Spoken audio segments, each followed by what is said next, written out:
Here's a psychology truth nobody warns you about. Being broke hurts. Being alone hurts. But being broke and alone at the same time? That doesn't just hurt. It rewires how you see yourself. It's late. Your phone is quiet. No notifications. No missed calls. You check your bank app, not because you're hopeful, but because you're afraid of what you'll see. You start doing math in your head. Rent. Food. Bills. You already know the numbers don't work. You think about reaching out to someone. But then you stop. Because what would you even say? You don't want advice. You don't want pity. And you definitely don't want to feel like a burden. So you put the phone down. And you sit there. With the silence. And the fear. And a question you won't say out loud. How did I end up here? This isn't just bad luck. And it's not because you're lazy. Or broken. What you're experiencing is something deeper. When you're broken alone, your brain stops separating problems. Money problems start to feel like identity problems. Loneliness starts to feel like proof. Proof that you're behind. Proof that you're invisible.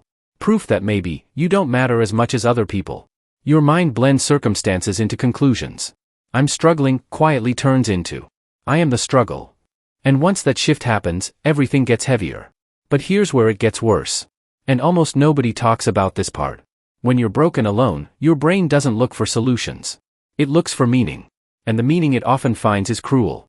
You start believing that if you were more valuable, more interesting, more successful, someone would be here. Something would be working. So instead of seeing your situation as temporary, you see it as a verdict. And once your brain labels you as low value, you start acting in ways that keep you there. Not because you want to, but because pain feels safer than false hope. There was a guy, we'll call him Alex.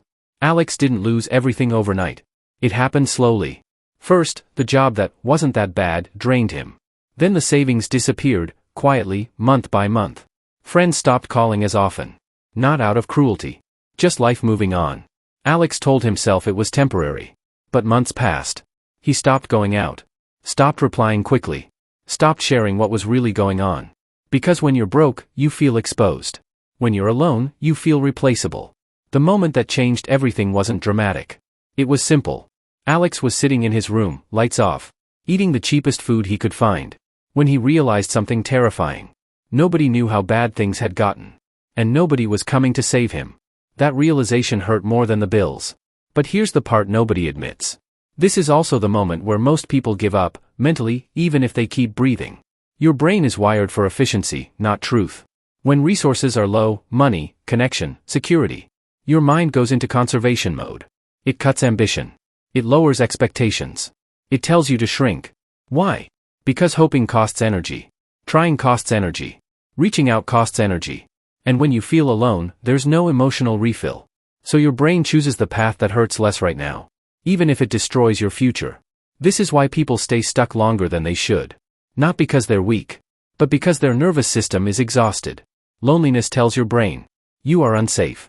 Poverty tells your brain, you are powerless. Together, they create a dangerous belief. Nothing I do will matter. And once you believe that, you stop moving. If this is uncomfortable, good. Because this is the exact moment where people either wake up or disappear quietly. Here's the shift that changes everything. Not motivation. Not positive thinking. A psychological reframe. First, stop treating your situation as a reflection of your worth. Your brain wants to merge the two. You must separate them manually. You are not broke because you are worthless. You are broke because of systems, timing, choices, and pressure, many of which you didn't fully control. Second, loneliness is not proof you are unlovable. It is often proof you are isolated during transition. Growth phases are lonely by nature. Rebuilding phases are quiet. This doesn't mean you're failing. It means you're between identities. And here's the most important part. When you stop trying to be saved and start focusing on becoming stable, your brain shifts out of panic mode. Stability first. Not happiness. Not success. Stability calms the nervous system. And a calm system can think. Being broken alone doesn't mean you've lost. It means you've been stripped. Stripped of distractions. Stripped of fake support. Stripped of illusions. And what's left is you. Raw. Uncomfortable. But still breathing. People who survive this phase don't come out louder. They come out grounded. They don't chase validation anymore. They build leverage. And one day, quietly, their life looks unrecognizable. Not because they were lucky, but because they stopped confusing pain with identity. If you're here right now, broke, alone, and still listening, this isn't the end of you. This is the part that decides who you become.